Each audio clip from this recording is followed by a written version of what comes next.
Chunakkara saint Thomas Marthoma ഇടവകയുടെ ശതോത്തര രജത jubilee ആഘോഷത്തിന് തുടക്കമായി. അഖില ലോക സഭാ council general secretary doctor Jerry Pillai ഉദ്ഘാടനം ചെയ്തു. ശതോത്തര രജത ജൂബിലി സ്മാരകമായി ആരംഭിക്കുന്ന പെയിൻ ആൻഡ് പാലിയേറ്റീവ് കെയർ പദ്ധതിയുടെ ഉദ്ഘാടനം മന്ത്രി സജി ചെറിയാൻ നിർവഹിച്ചു.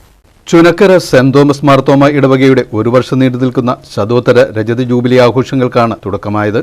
അഖില ലോക സഭാ council general secretary reverend doctor Jerry Pillai ശതോത്തര രജത ജൂബിലി ഉദ്ഘാടനം ചെയ്തു.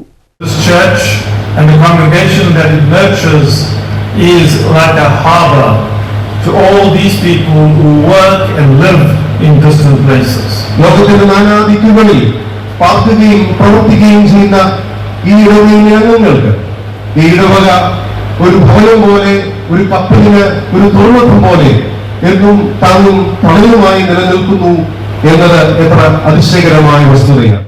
ഇടവകയിൽ ശതോത്തര രജത ജൂബിലി സ്മാരകമായി ആരംഭിക്കുന്ന പെയിൻ ആൻഡ് പാലിയേറ്റീവ് കെയർ പദ്ധതിയുടെ ഉദ്ഘാടനം മന്ത്രി സജി ചെറിയാൻ നിർവഹിച്ചു.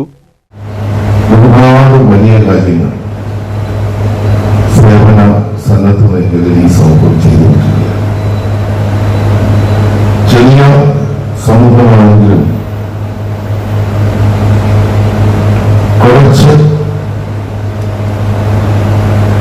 ഇടപെടൽ നടത്തിയാൽ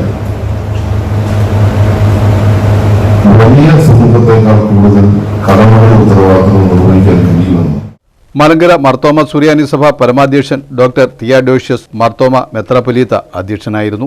മലങ്കര മാർത്തോമ സുറിയാനി സഭ അടൂർ ഭദ്രാസനാധിപൻ മാത്യൂസ് മാർ സെറാഫിം, ഓർത്തഡോക്സ് സഭ അടൂർ കടമ്പനാട് ഭദ്രാസനാധിപൻ ഡോക്ടർ സ്കറിയാസ് മാർ അപ്രേം, മലങ്കര കത്തോലിക്ക സുറിയാനി സഭ മൂവാറ്റുപുഴ ഭദ്രാസനാധിപൻ ഡോക്ടർ യൂഹാനോൻ മാർ തിയാഡോഷ്യസ്, രാജ്യസഭ മുൻ ഉപാധ്യക്ഷൻ പ്രൊഫസർ പി ജെ കുര്യൻ എന്നിവർ അനുഗ്രഹ പ്രഭാഷണം നടത്തി. Kodikunnil Suresh M P, MS Arunkumar MLA, panchayat അംഗം മാജിദ സാദിഖ്, സ്വാഗത സംഘം general convener doctor Mathews George Chunakkara, ഇടവക വികാരി reverend father MK Biju, secretary Joshi Joseph, ട്രസ്റ്റിമാരായ ജോൺ തോമസ്, PM അലക്സാണ്ടർ തുടങ്ങിയവർ പ്രസംഗിച്ചു.